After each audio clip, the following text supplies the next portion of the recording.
Hola a todos.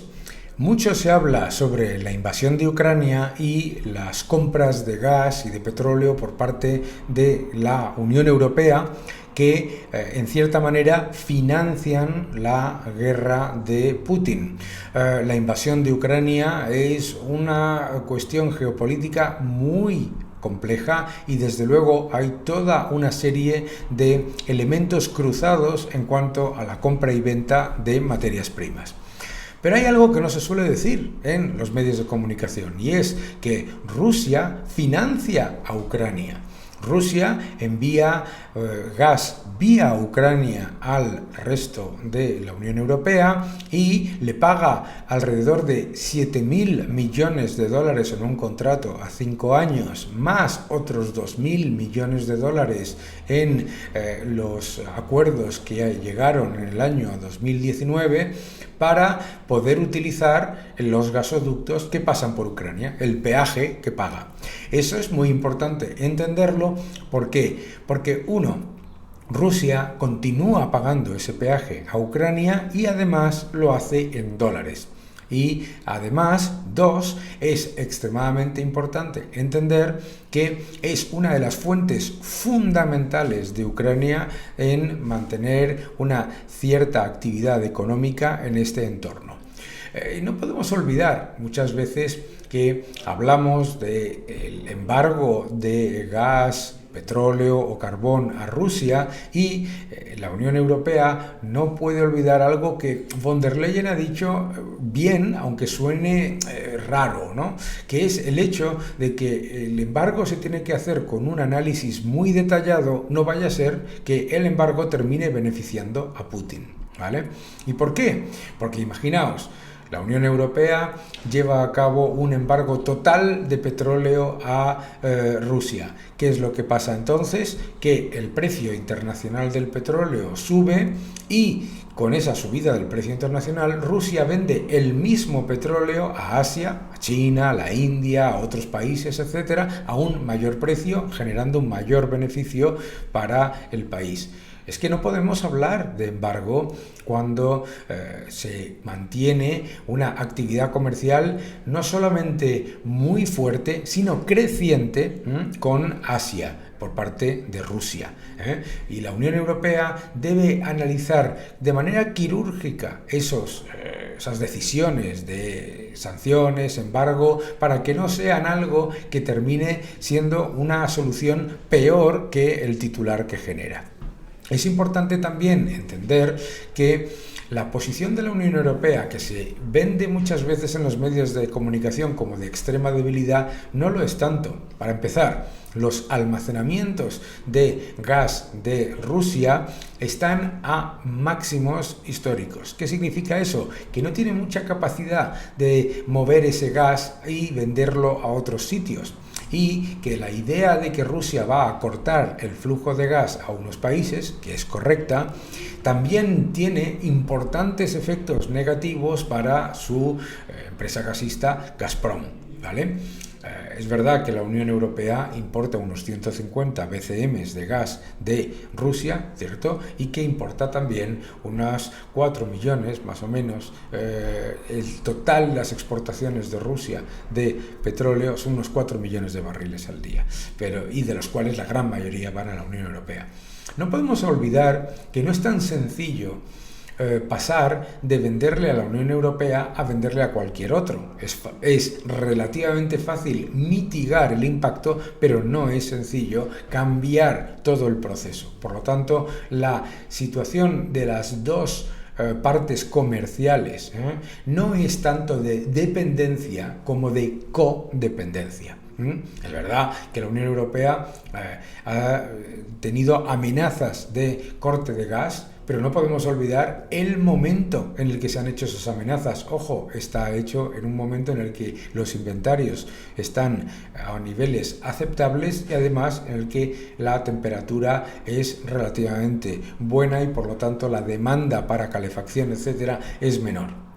No está tan claro que Rusia pueda continuar imponiendo restricciones al suministro de gas a los países europeos cuando llegue el invierno sí su almacenamiento está a máximos, porque no va a poder funcionar de la manera en la que históricamente lo ha hecho. Y el gas no se puede desviar a otros países rápidamente, ni muchísimo menos con un beneficio alto, porque el coste es muchísimo mayor.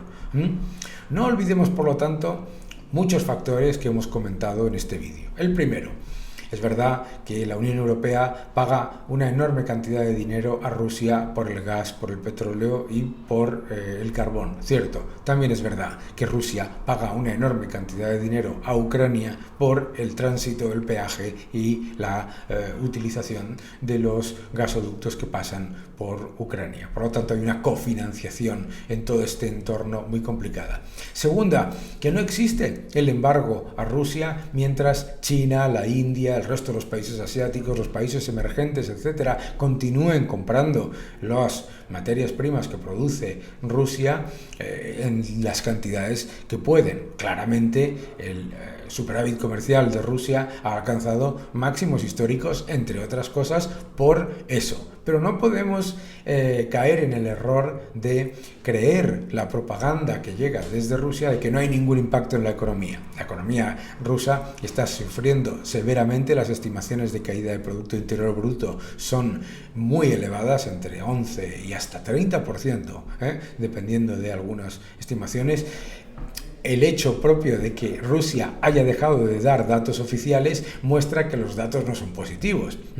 Y además, el rublo está artificialmente inflado. ¿Con qué? Con control de capitales. ¿Qué es lo que ocurre? Que no hay ningún ciudadano ruso que pueda cambiar los rublos que recibe por euros o dólares, y mucho menos al tipo de cambio oficial que nosotros vemos en los titulares. Por una sencilla razón: ese tipo de cambio oficial es tan falso como el de la moneda de Corea del Norte o el del Copec de la Unión Soviética, ¿no? Es una falacia, y obviamente el control de capitales y lo que se llama cepo cambiario, en los que el gobierno está forzando a los exportadores a darle reservas monetarias a cambio de un tipo de cambio completa y absolutamente falaz, lo que termina generando es un problema económico mucho mayor. La situación económica en Rusia, por supuesto que no es positiva, eso no lo puede dudar nadie. La situación de los embargos y la realidad del impacto de los embargos debe analizarse con muchísimo detalle, por lo que decía antes. Uno, es extremadamente importante hacer unas medidas y sanciones que sean quirúrgicas y reales y que no tengan un efecto mayor negativo en la economía de la Unión Europea que el que genere en la economía de Rusia. No existe el embargo si Rusia sigue exportando todo lo que puede y más a China, la India, etcétera, que mantienen sus relaciones comerciales, por supuesto, sin ningún tipo de cambio. Tercero, no podemos caer en el error de pensar que el embargo de la Unión Europea va a acabar con los ataques y con la invasión, cuando lo que está ocurriendo es que hay toda una cantidad de activos pagados en rublos. La inmensa mayoría del presupuesto de defensa de Rusia es en rublos, y por lo tanto mantiene el ejército incluso en un entorno, en el que pueda haber sanciones. Por lo tanto, hay que ser muy detallado, hay que ser muy serio y no caer en el error de llevar a cabo un embargo que terminaría siendo en algunas ocasiones hasta contraproducente, porque podría generar hasta mayores beneficios para Rusia. Hay que hacer las cosas de manera quirúrgica, continuar con las sanciones, no caer en el error de pensar que la Unión Europea y Occidente en general tienen una posición de debilidad, porque no la tienen, y desde luego hacerlo de una manera coordinada en la que, si se lleva a cabo un embargo, China, la India y otros países estén también involucrados. Un fuerte abrazo. Gracias por ver este vídeo. Suscríbete a mi canal, deja tus comentarios, dale un like y continúa defendiendo la libertad. Muchísimas gracias.